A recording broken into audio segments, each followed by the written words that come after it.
It's the Easter weekend and the boat race is on. No, not that boat race. The real boat race.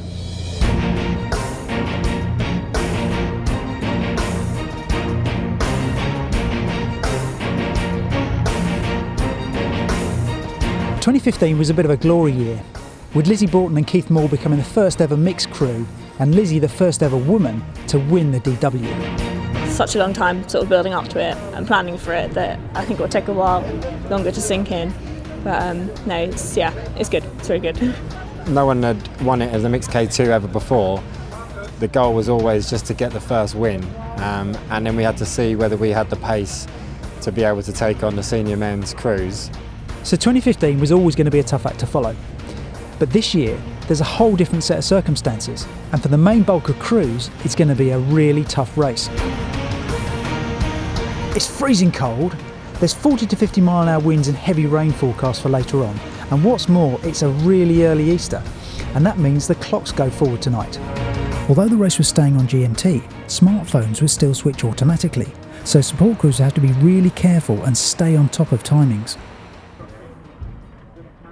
Early starters were at devices from first light, and it seemed as though the organisers were playing mind games with the crews right from the start.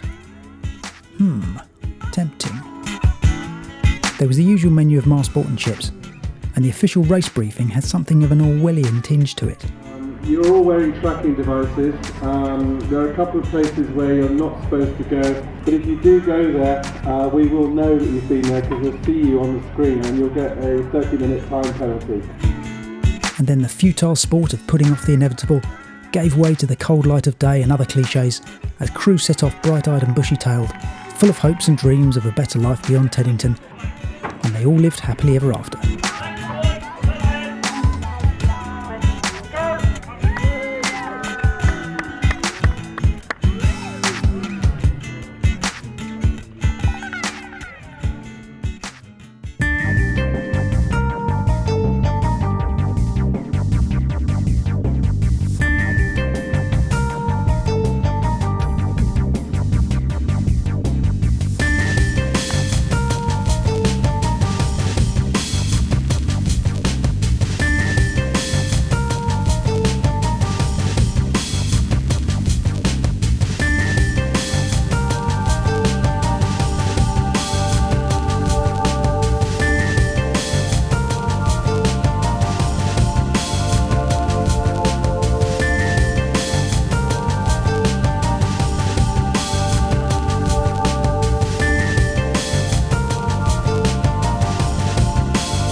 One of the really great things about DW in recent years is that they've introduced GPS tracking for all paddlers.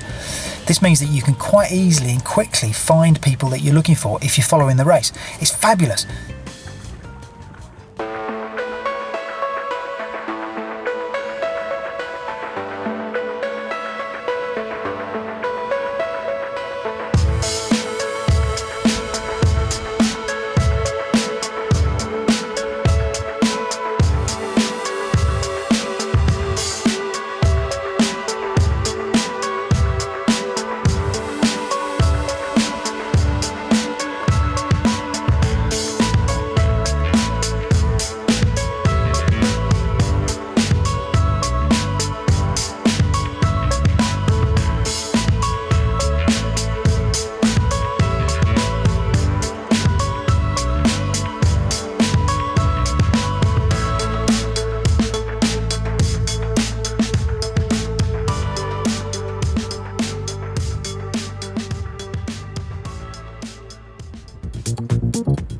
Back at Stoll Park, the first of the fast crews were coming through, mixing it with crews who'd left later in the day in order to catch the second tide at Teddington.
At Reading, the Kennington Avon joins the Thames, and the race moved on to the overnight phase.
Once done at Reading, it was back to the water for the overnight paddle down to Teddington.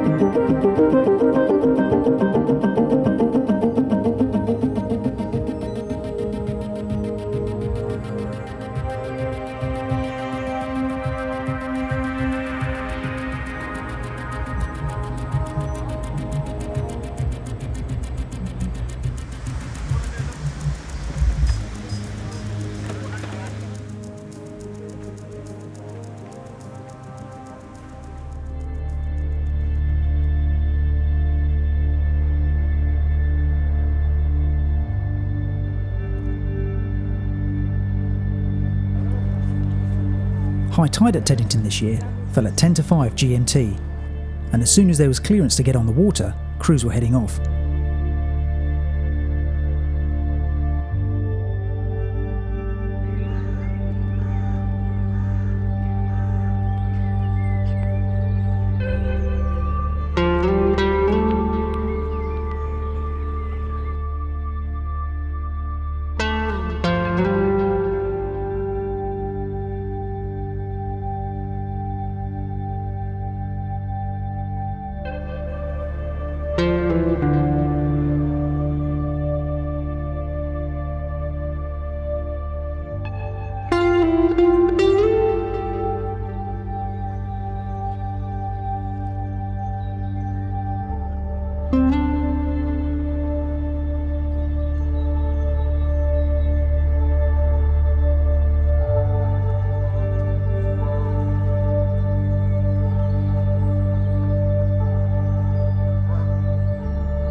And so the finish line at Westminster, and relief for some that it was all over.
more superb performances, and yes, another record. The real boat race delivered once again.